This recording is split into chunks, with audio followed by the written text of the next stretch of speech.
Good evening and welcome to this week's edition of Roundtable Talk. Of course, we are talking La Soufriere once again. We are talking the new alert system, which is orange. We have with us Permanent Secretary Hudson Nedd, Director of NEMO, Michelle Forbes. Of course, we have Sylvan McIntyre from the Operational Support Team, CARICOM and CDEMA, and we have Dr. Thomas Christopher. Dr. Christopher, we want to start with you. What's happening at La Soufriere today? Good evening. La Soufriere has been very quiet since the 22nd. It hasn't really given us much to speak about, which is definitely a good thing. So, we've had like the odd sporadic earthquake.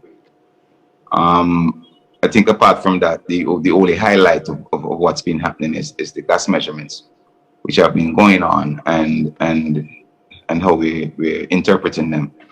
But I think the good thing is that I think it's safe to say that the volcano is less dangerous now than it was in the middle of April. So I guess that is basically related to why the hazard level has been relaxed and dropped back down to orange, because it's not in a violent state at the moment. So people can get a bit closer to it now without their lives being in danger.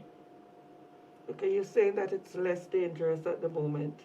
Can you give us a guesstimate as to whether this will be the new norm?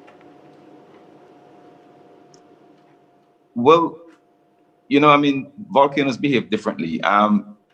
The one in Montserrat has been nibbling at our feet for 25 years. I mean, every now and again it like hits us on the knee. I think your volcano is a bit different. This is more like a heavyweight boxer, which comes at you really hard and beats you up really quickly and then goes away. So I kind of get the impression that when this eruption is over, La Soufriere will go back to sleep properly and not be really bothering people for a while. So I guess our main issue now is to try and figure out whether or not we think the danger has passed totally, because we know it's dropped off, but has it totally gone? That much we can't say yet, but it's definitely safer now than it was a month ago.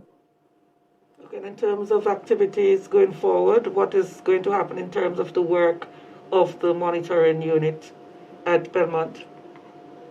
Well, as most people would have known, that we had some instrumentation on the mountain, some really close to the dome, some on the crater rim.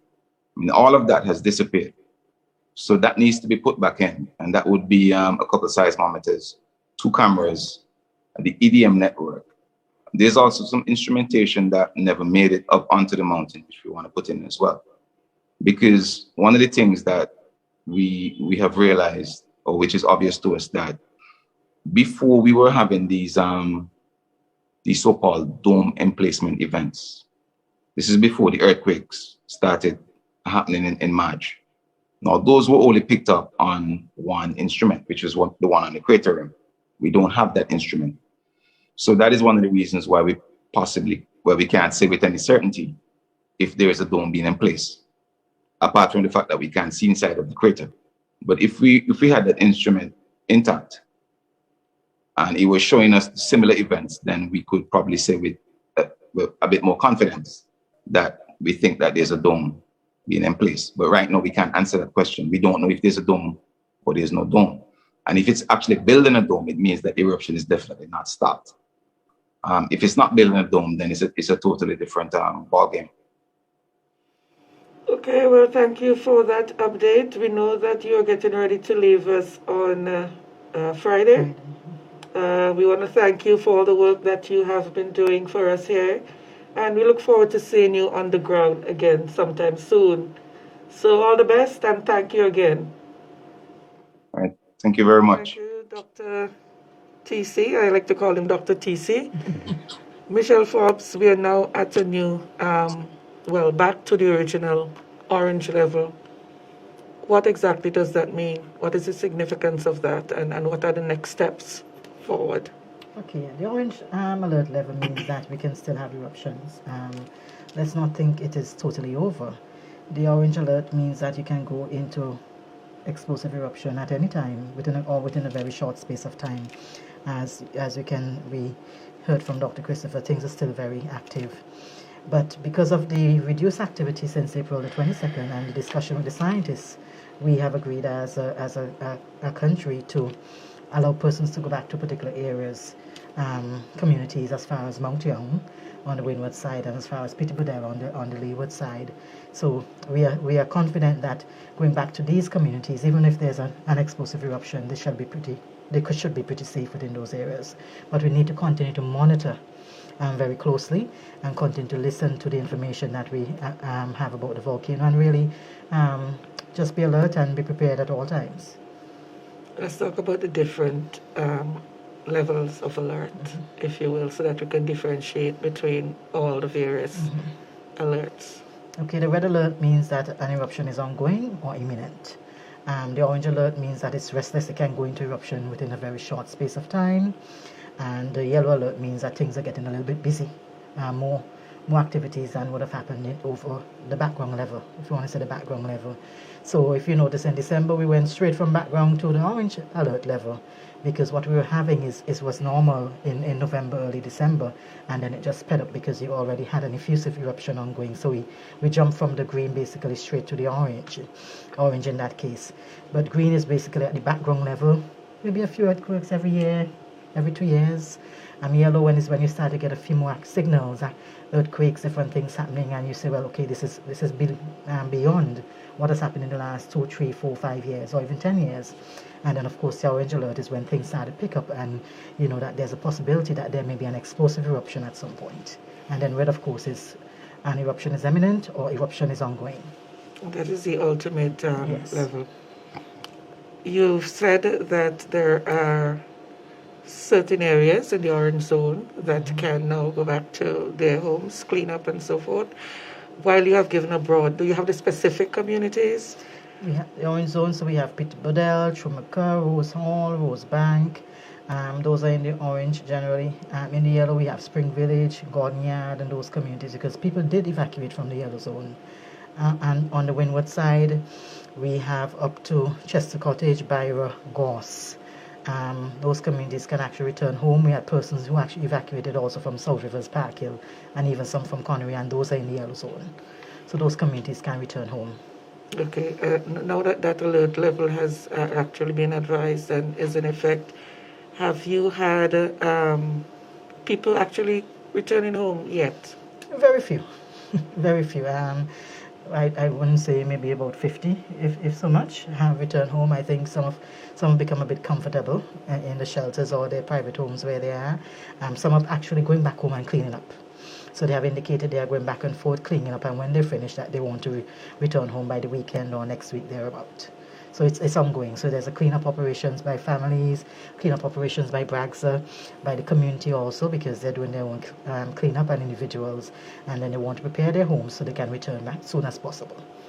Will there be any mass return, so to speak? For instance, would buses take people in the same way that they were Yes. evacuated? Yes, we have already started facilitating that. On Monday in particular, one shelter at Fair Hall would have indicated they had about 15, 17 persons for South Rivers, and indicated they were ready to go home. So we provided buses, we provide trucks for them to go back. We have some other communities now on the leeward side. Persons in the shelters on the leeward side have indicated they want to return on Monday and requesting that transport. So that those will be provided for those persons to return home.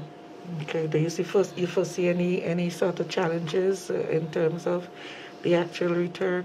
Some people actually said they don't want to return home, and that we see will be a challenge, especially if you're in the emergency shelters, the schools, and we know we're trying to get schools back up and running, so we can see some problems there if persons don't want to return home. Some are scared, some are traumatized, and so they don't want to return. Okay, how many people are we accounting for at the moment in terms of who are either in private homes or in the public shelters? In the emergency shelters, there are 4,430 persons, and that was up to on the 10th. We will get the new figures tonight. We had 4,430 persons in actually 84 shelters. throughout mainland St. Vincent mainly. We have persons who have also evacuated to Union Island. In Bequia, we will have almost 200 persons who would have evacuated to Union Island also, to Bequia, and in Union Island about 7 to 8 families. So we have persons scattered on 1 or 2 in Canawan. So, but in public shelters, we have over 4,000 persons, and we have accounted for over 22,000 persons so far who have been displaced from the entire country in terms of the eruption. Okay. Mr. McIntyre, you've been on the ground. You came before Soufriere as a consultant, and lo and behold, the big deed happened while you were here. How have things been going as far as you are concerned, as your role as part of the operational team for CARICOM CDEMA? How have things been going? Thank you. I would want to first use the opportunity to congratulate Ms. Forbes and the system here in St. Vincent and the Grenadines for what I have seen, the collaboration efforts we are seeing. The response, to a large extent, has been coordinated well, despite some of the hiccups that one can expect in conditions like this. But I'm speaking not just for the CDEMA region, but I'm speaking also from comments from my international partners who've said they've not seen this level of collaboration coming together to mount a response. And that in itself is commendable. From my point of view, in terms of the technical contribution which I had to make, I did say before it was one of the other events that I had to sit and plan for. The level of complexities associated with an erupting volcano or a volcano who is likely to erupt is one that you cannot actually be that certain as you would have been able to prepare for hurricanes and other events. Yeah, given what it is, the instruments were in place for the explosive eruption of the volcano, and once it happened, the system kicked in place, which was also tremendous. Everything did not go as the plans spoke, but that could be understood that the life of a plan is in its activation. And when it's activated, then you can see exactly where your weaknesses and your strengths are. So from the regional point of view, we were happy that CDEMA was able to give that added support to Ms. Forbes and her team and to the national entity so that we could have ensured that the best of systems were in place. And the response, and now moving into the rehabilitation recovery phases, we are still continuing to give that support. It's a good show of regional collaboration. It's a good show of the regional response mechanism, and also it's a commendable show of international partners coming together.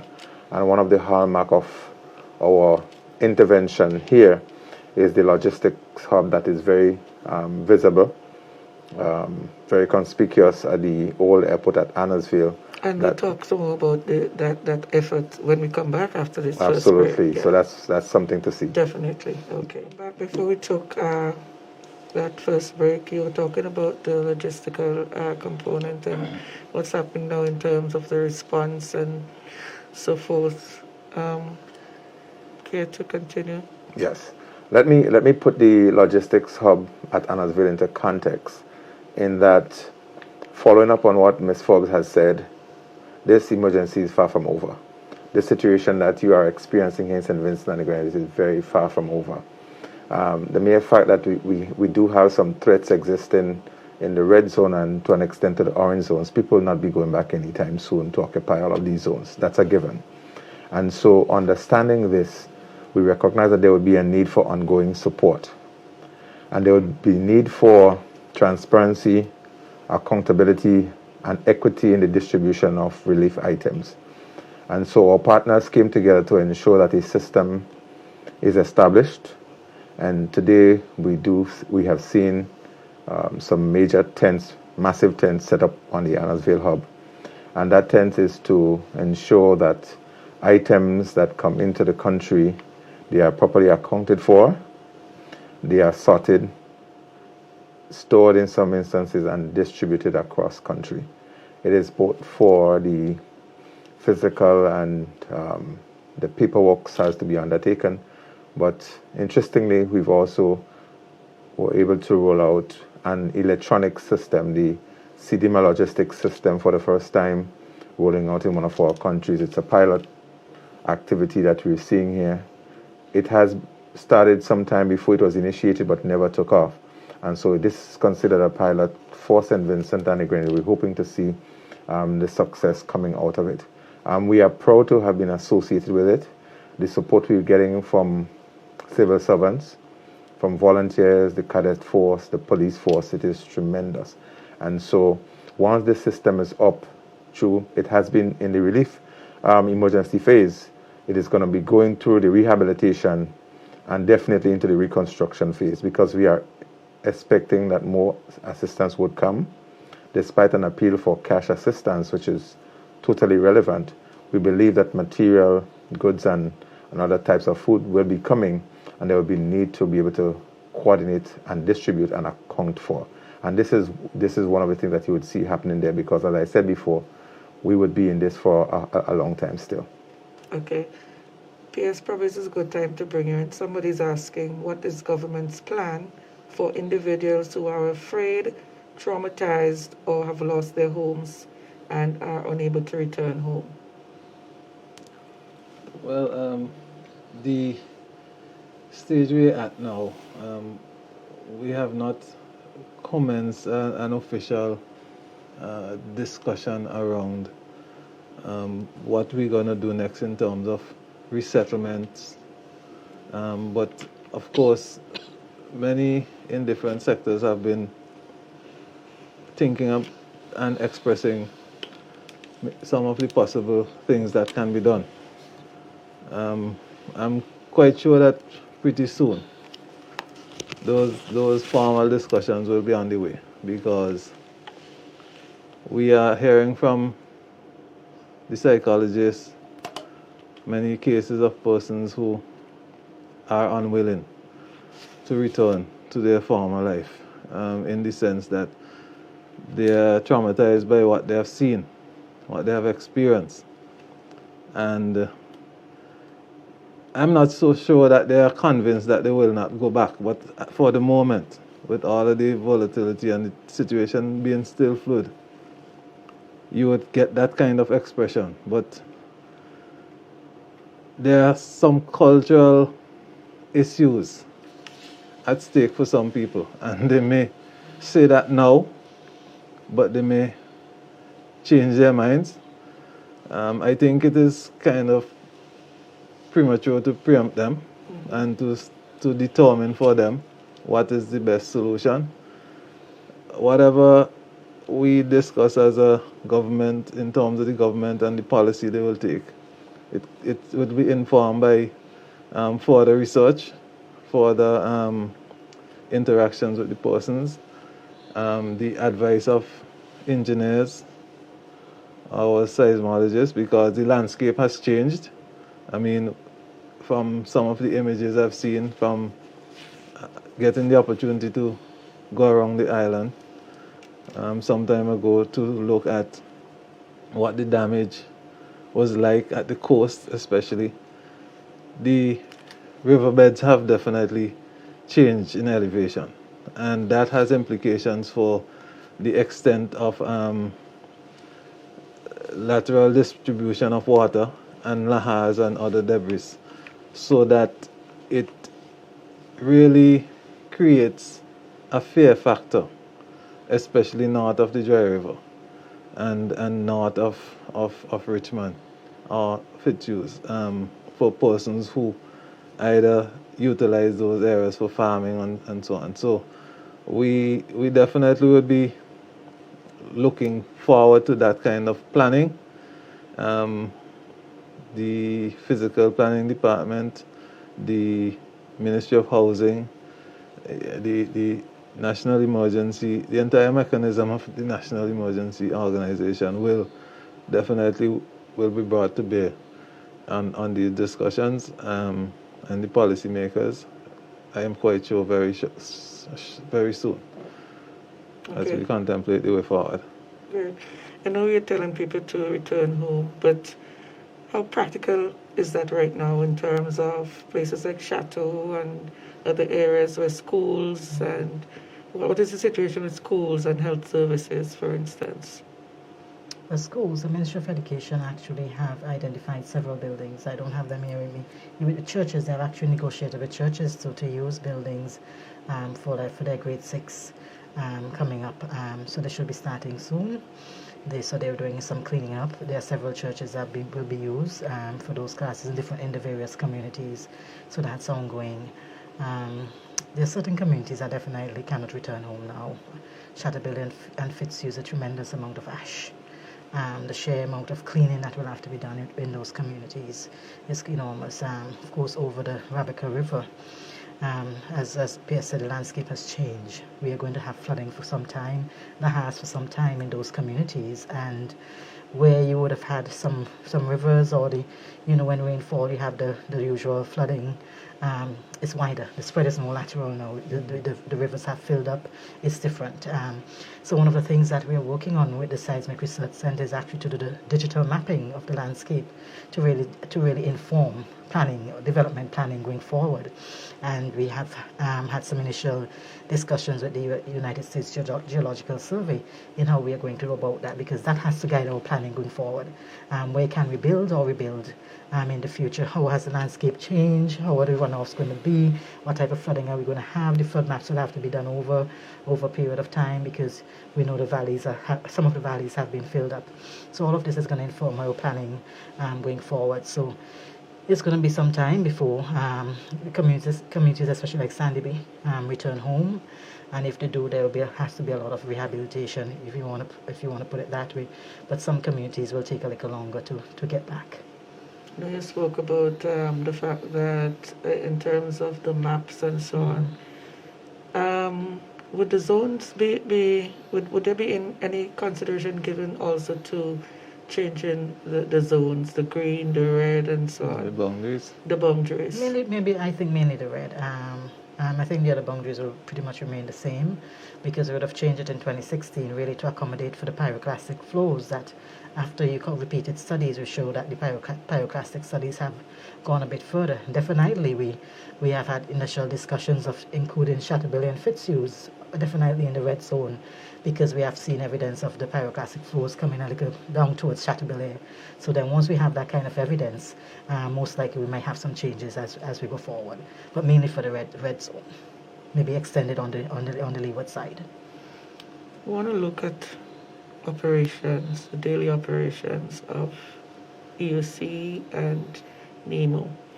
I know one of the things McIntyre noted was that ongoing support would require a system of accountability, transparency, equity in distribution, etc. How do you ensure that that is taking place now? Because I know you've had a lot of challenges, a lot of criticism where that is concerned. I think we can start that discussion. I was looking at the time, but I think we can start that discussion. What happens on a daily basis, on a regular day, on any given day? On any given day, we have different operations happening. We can have up to 400 persons in the system on a daily basis. We have the National Emergency Operations Center, which is really the decision-making and the coordination component of the operations based within NEMO headquarters. And that's where the agencies and the ministries come together to really plan anything that pops up, how we're going to deal with it. So we have the shelter management team from the Ministry of Education there. We have supplies from the Ministry of Foreign Affairs, transport from the Ministry of Transport and Works, Ministry of Tourism, Ministry of Health, and of course our regional international partners supporting the logistics system. So we're in there, things happen, we come up with, discuss what are our solutions and how we're going to deal with that. Then we have the call center operations now, which is across the road. We have about 20 persons, 25 persons there on a daily basis, and they receive the calls that coming on a daily basis through our hotline numbers, people having queries, people still calling and register up to this point. There are people who still have not registered. So people who left since... People who left have still not registered. You know, my family, I have family from Langley-Back, they never registered, you know, so so some persons have never registered because they don't think they want to ask for the system for anything, put it that way. But I as I said to them, we need to know, you know, have at least an idea of the number of persons who would have at least been displaced. So then we have the operations, and under the national system, under our structure, there are different agencies that are charged with different responsibilities. That's where you have to have some of the accountability coming. So we don't have to be looking over our shoulder. For example, the Ministry of Mobilization, we would have discussed this over the years, that once we have a major event, they would undertake the whole issue of distribution of food for families and persons not in the emergency shelters. And we'll elaborate on that some more when we come back from this second break. Back in just a moment. Welcome back. Michelle Forbes, you're talking about the various agencies that perform various roles. Before you continue with that, somebody has a question. What about someone who's staying with relatives who registered and go to a shelter and are being told if they want meals, they have to come to the shelter for the 3 meals? Why not give people food to cook where they're staying? Is this happening? There are people who are still eating at emergency shelters. That's their choice. If they're not staying there, that's really your choice. But once you're in a private home and you register, you have your packages every couple of weeks. So I'm not sure. Maybe that's just but because people probably still get the packages and still go to the shelters. Still to the shelters and eat also. So, yeah. So you can actually have your meals at the. If you're living nearby, in the system we have. Even though we have 4,430 persons in emergency shelters, we still have an additional 2,030 persons who go to the shelters every day for their meals. Okay, and before we continue with... I think sometimes you can't measure consumption of food in an exact way all the time. You know, so there might be instances where families would consume whatever came in a package, or there might be late registrations and they may not have been served as yet. And we try to introduce flexibility to some extent in the system. We wouldn't allow somebody in the community to be starved if they can come to a shelter and get food until the care packages get to them. Why not come and register at a shelter and get a meal? There's nothing really preventing you. We don't want anybody to go without a meal. So that is really what that is. And we keep appealing for some patience too, because whereas it might be inconvenient to leave a home in the community to come to a shelter, it's still better than going without a meal. Okay. So we will try as much as possible. Once the reports come to NEMO, we'll try as much as possible to see how we can reach you. That's what we do. Okay, Michelle, before I come back to you, a question for Dr. Christopher. Dr. Chris, somebody's asking, how do you know when the eruption is finished? It never really stopped since 1979. Burntest land was at a level where it was not an indicative threat for 41 years. Okay, yeah, let me say something now, which I said earlier, well, during the first month or so when I got here. There are a number of techniques that we're using now which did not exist in 1979. So the data set that we have does not go that far back. So we can't say that it was doing anything between 1979 and now, because we just don't know. What we had here were seismometers, and this volcano, it seems to be seismically quiet when it's not trying to explode. So when it's not doing anything, or even if it's, well, people notice that it more or less built a dome for a few months without really generating quite a bit of earthquakes. The earthquake started to happen in March, and that dome was being in place since December. So it's difficult for us to say what it was doing between 79 and now. So I don't think anyone can say it's been doing the same thing and it was less dangerous. It definitely was less dangerous because it was not going bang, and that is what is really important. So there might have been a loaded gun, but it wasn't going off, which is good.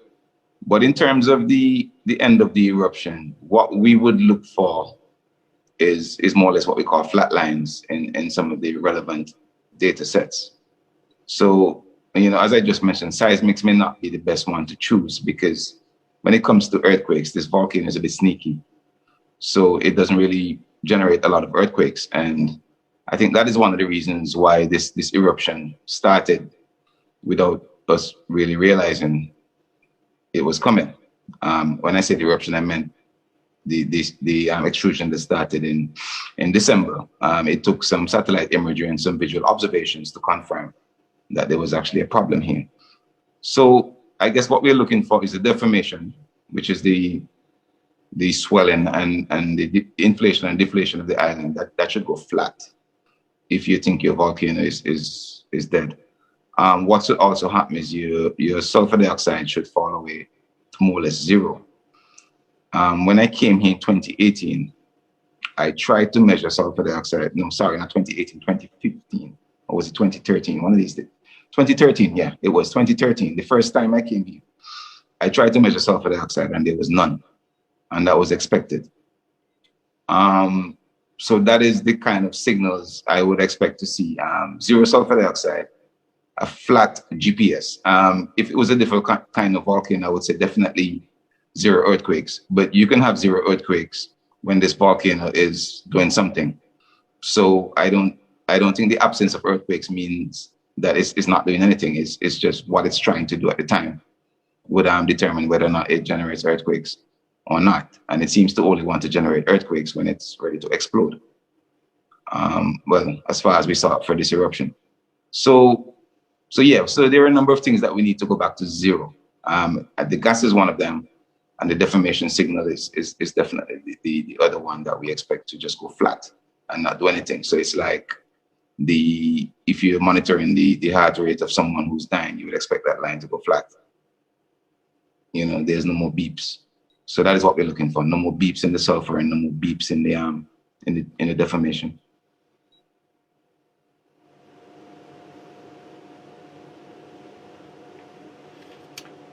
Okay, thank you for that. Michelle, we're talking about the various agencies that are involved in the entire process, operations, supplies, distribution, and so on. You started to explain about the role of the national mobilization. Mm-hmm. Mobilization has several roles. I think it's one of the busiest ministries now because they are now leading what we call the needs assessment for those persons who have been displaced. They've actually started a needs assessment, interviewing the families that have been displaced, whether it's in the shelters or in the private homes. And they also undertake the role of distribution to families within the community. So they have that other role, and of course some psychosocial support. They still have to do some of the social aspect of it because you have different population who may not be displaced that they have to cater for, and also look at the overall welfare of the families that have been displaced. Some maybe on their radar already in terms of different social protection programs they have. So that's one of the busy ministries within this emergency. But what I must say, for this particular emergency, the entire civil service has supported this effort. And I really want to say thanks to the Chief Person Officer and the Cabinet Secretary. They have actually come. There are things that I could have just left with them to run. And that was so good because, for example, when we were setting up the call center, just made the contact with the CAPSEC, with the CPU, and it was done. It was staffed by civil servants, a few volunteers, and it's running smoothly. So there are things different agencies have really stepped up and taken up their role in this particular response and coordination. We have the Ministry of Foreign Affairs, who have really been pushed outside of their normal day-to-day activity in terms of looking at the supplies part of it. And we have different distribution points. We have the hub now that has been established at E.T. Joshua, the Commission Airport. We have that is going to be basically managed by our local senior civil servants, because as Sylvan said, we have the administration part of it, the accountability and the transparency part of it. So we have persons in accounts, persons who have that kind of accounting background, and at the SAS level, senior assistant secretary level, who will be undertaking those tasks. Then we have the hub at the distribution point at Camden Park, where they distribute to the emergency shelters mainly. So there are different things happening. We have had to create different storage. This is one of the things we actually partnered with the national properties in looking at storage, additional storage, even before the eruption, so that when the eruption, the explosive eruption took place, we were able to just activate certain buildings that were available, that we can have that extra storage. And then, of course, we have the local agencies, partners who have been partnering with us. We have the local Red Cross, who are doing their part in terms of feeding, doing food packages, water distribution, and we also, as we go into the cleanup phase now, we have asked them to help support the communities in giving cleanup kits. So they have started to distributing cleanup kits in the orange zone.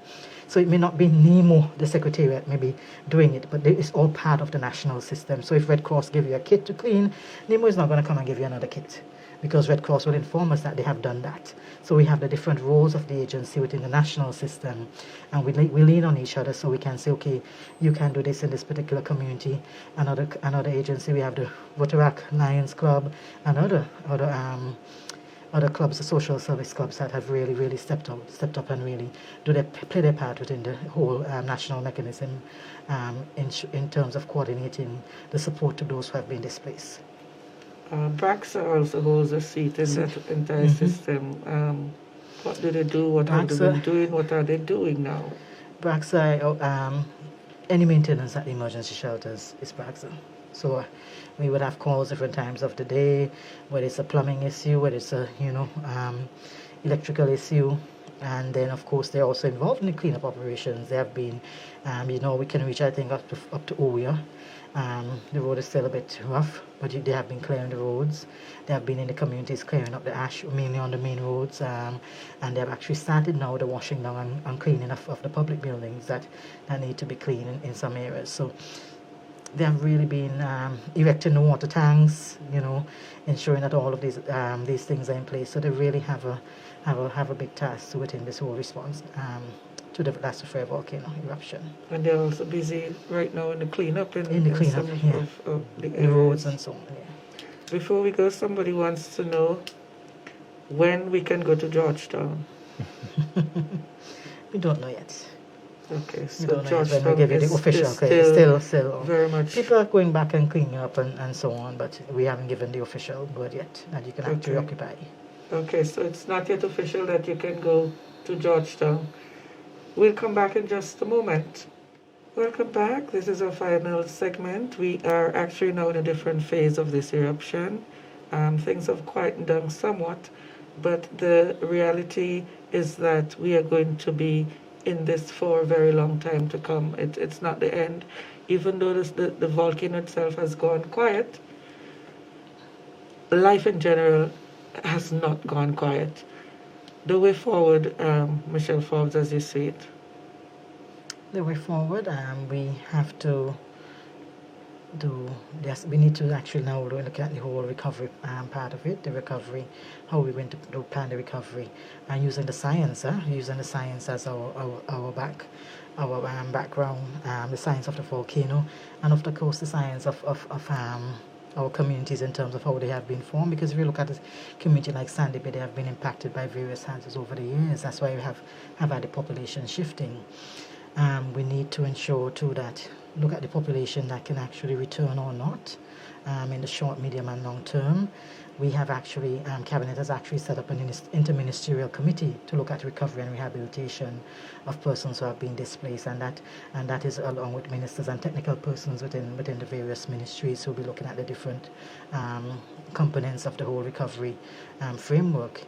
We want to do a detailed, assessment, a post-disaster needs assessment, and that will mainly be done when we can actually comfortably go safe into the red zone, because we have to count for every house that was damaged.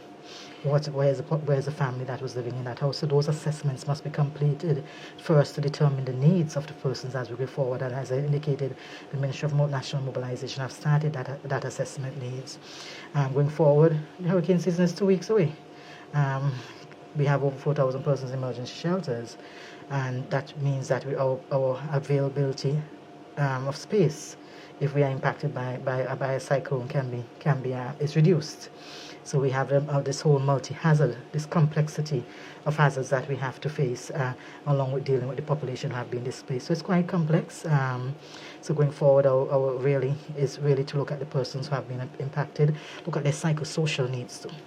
Okay, that is really important, that psychosocial support that is kicking in. As a matter of fact, I have a question. Yeah, the Ministry of Health Mm-hmm. and the Ministry of Mobilization, the Ministry of Education. What we are doing now, when I say we, I mean the national system, what we are doing now is one of the programs tailored at children in particular, called the Return to Happiness program. I think this week we would have rolled it out in over 70 emergency shelters to really take care of the children. How do they get back to some level of normalcy? And the resuming after grade 6 in particular is one way of getting back to some level of normalcy, get the children a bit more occupied. Of course, we still have to find activity for the other children. So these are some of the ways that we have to think of our education. How is it going to continue? Our health system, the cleanup of operations, a big issue, is going to be on the front burner right now, so that persons can try to resume as normal life as possible in those communities where you can return. P.S., what are some of the challenges you foresee in this new phase?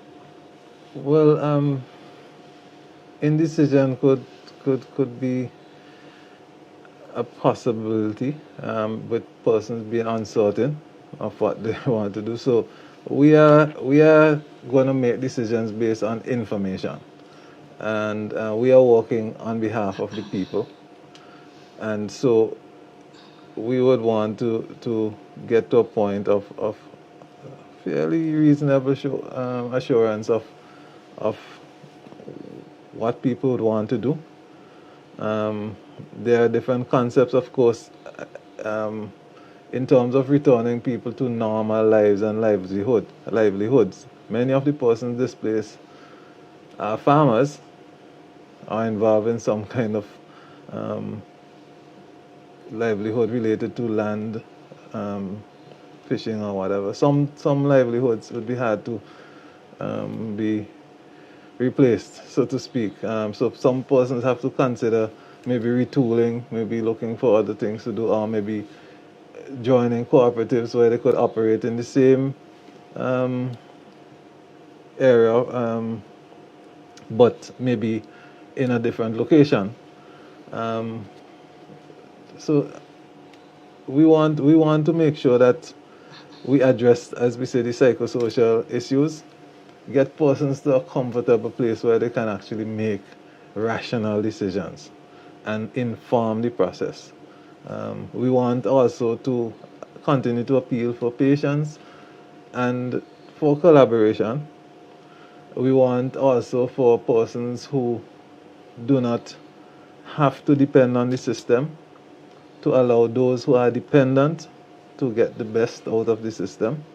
And there's a lot of discussion about the speculators and so on. I mean, we don't look for that, but we know that will happen in situations like this. But what we do appeal for is for the ones who has the greatest needs to be allowed to get to the table to get the support they need.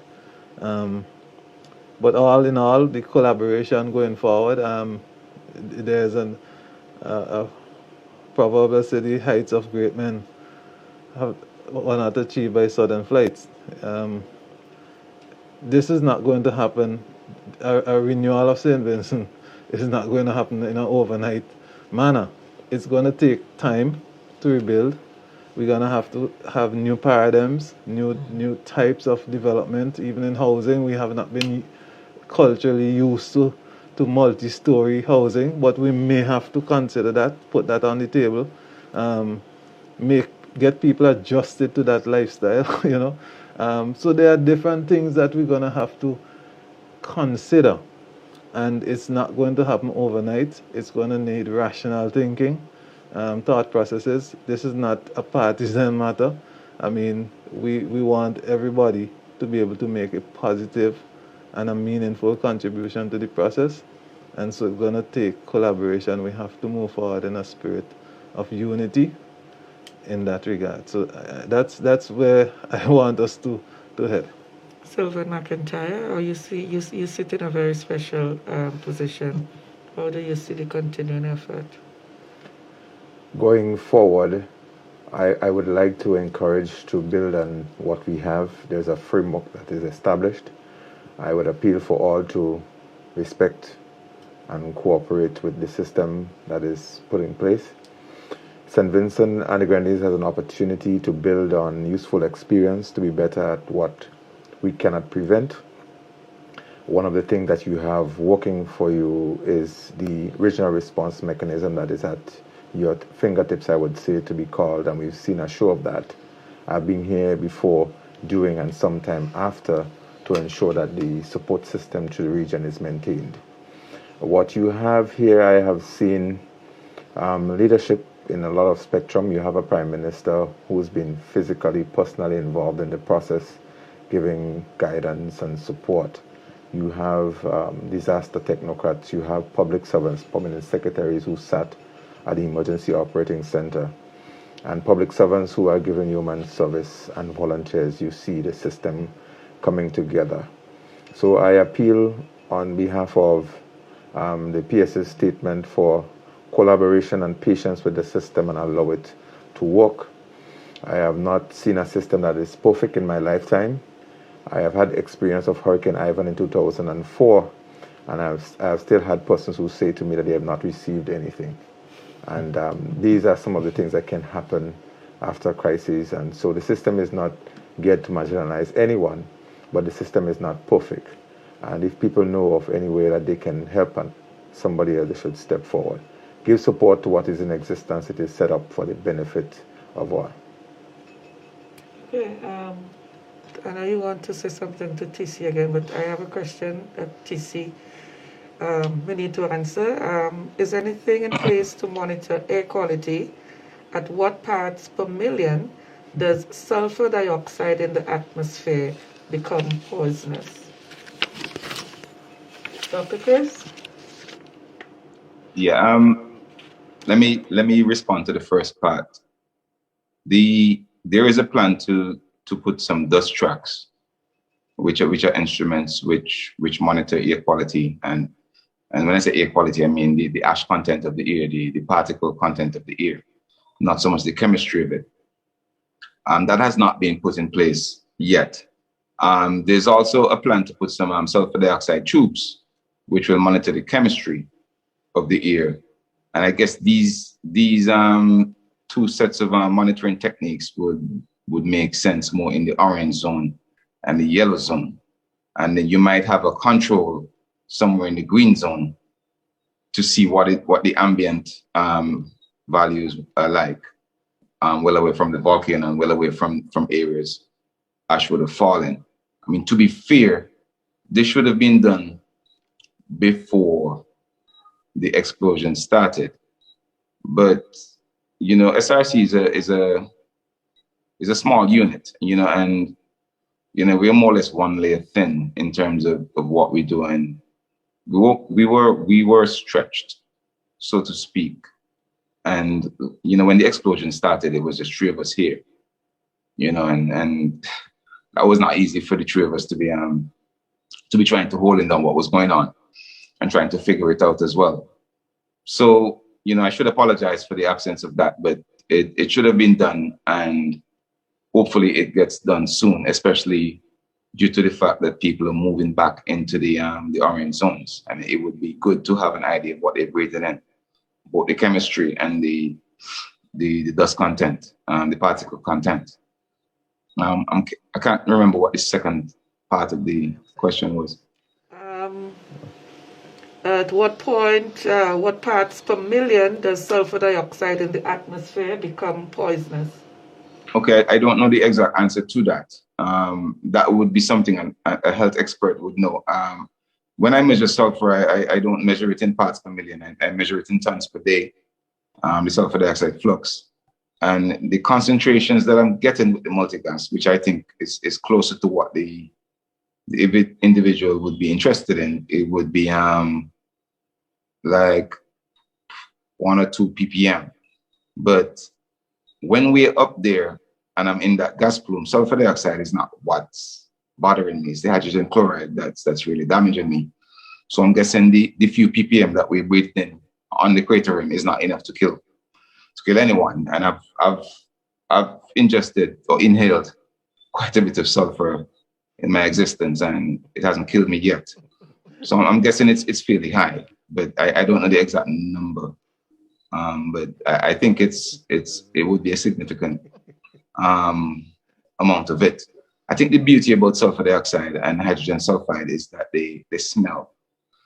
And what your body does is it's not going to stay in a situation where you are uncomfortable. So when you start to smell the sulfur, it will bother you, and you will leave the area. So you have to intentionally hang around to get lethally dosed by sulfur, in my opinion, because you would have gone through quite a bit before you get to that stage, because you would be quite uncomfortable with the smell of it, you know, and then it starts combining with your saliva, which is something I've experienced before. You start tasting it in your spit if you're in it long enough, and even that didn't kill me. So I think it's a lot. Okay, thank you for that. Michelle Forbes. Dr. Christopher TC, I know you leave us on Friday, and I really want to thank you for your work over the last few months. I think you have been with us the longest so far, and not just your work, you have been able to impart some of your knowledge on some of our volunteers and the seismic staff. And I want to wish you all the best, and we hope that we will see you again soon. Yeah, let me say it was a pleasure. It's unfortunate what happened, but I'm glad I was able to contribute to the effort, because sorry, I'm tearing up a bit. But as I said, it was a proper team effort, and it was not just the officials or the scientists. It was population. Yeah. Thank you, TC. We appreciate you very much, and we consider you a Vincentian. Thank you. You have your honorary citizenship. Okay. Yeah, I'm sorry. I couldn't hold it together, but yeah, I'm really happy I was treated here.